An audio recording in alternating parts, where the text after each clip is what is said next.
The Denver Broncos are officially back. A 14-3 record, an AFC West title, and a trip to the AFC Championship game. It was the season Broncos country has been waiting a decade for. But for fantasy managers, the 2025 Broncos were a tale of two units. We saw Bo Nix finally kill the post-Peyton Manning curse, Courtland Sutton put up a career year, and a veteran, rookie running back emerge from the depths of the depth chart. But we also saw a tight end room that was, to put it mildly, a fantasy black hole. Today we're breaking down the 2025 Broncos, Bo Nix's breakout, the RJ Harvey takeover, and why you should stay away from the Denver Broncos tight ends until further notice. Let's talk about the engine of the 14-win season, Bo Nix. For the first time since Manning, Denver has a franchise quarterback. Nix finished as the QB7 on the season, averaging 18.6 fantasy points per game. What made Nix a fantasy asset wasn't just the arm, it was the decision making.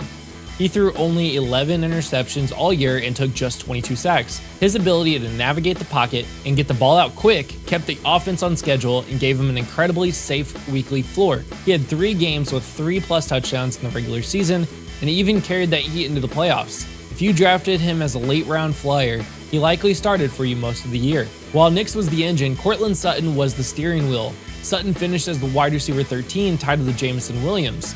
He was the definition of a quiet wide receiver 1. He cracked 1,000 yards and was a target hog in the red zone. Now, he did have a few boom or bust tendencies. He had 11 double-digit games, including 8 where he went north of 16 points. But he also had 4 games under 6 points. If you could stomach the volatility, he was a league winner.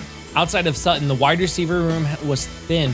Troy Franklin finished as the wide receiver 33, but he was too inconsistent to trust, especially during a brutal fantasy playoff stretch. The backfield was a wild ride. It started with J.K. Dobbins, but an early injury paved the way for rookie RJ Harvey. Now, Harvey didn't start the year hot. From weeks 1 through 7, he was essentially invisible outside of the good game against Cincy. But man, did he finish strong. From week 8 through the playoffs, he only had 2 single-digit games. He ended the year as the RB20, outperforming guys like Trevion Henderson. He became the workhorse Sean Payton needed, providing 3 double-digit games right when you needed them most in the fantasy playoffs. If Dobbins can't stay healthy, Harvey looks like the lead back for 2026. We have to address the ugly.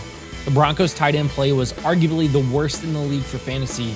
Evan Engram was the tight end 29, averaging just 6.4 points per game. He didn't have a single game over 14 points all year. Adam Trotman was even worse, averaging 2.7 points. In a Sean Payton offense, we expect a joker tight end to create mismatches. In 2025, we got nothing. There wasn't a startable, let alone a rosterable tight end on this team. This is the #1 area Denver needs to fix if they want to reach the next level. So what do the Broncos need in 2026 to stay elite? We mentioned it. Find the joker. They need an athletic, versatile tight end to take the pressure off Sutton. They need running back stability. Whether they stick with Harvey or draft someone like Jadarian Price to have a 1-2 punch, they need a reliable ground game to keep Nix clean. They also need explosive weapons. They need one more playmaker in the wide receiver room to maximize Nix's rookie contract window.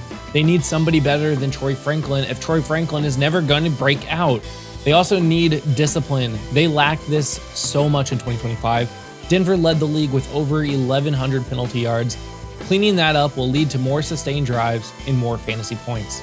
The 2025 Denver Broncos were a championship caliber team that is just 1 or 2 weapons away from being a fantasy juggernaut.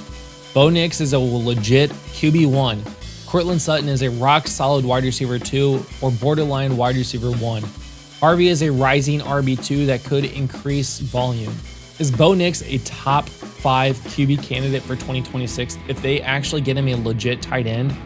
Let me know in the comments below on what you think the Denver Broncos need in 2026.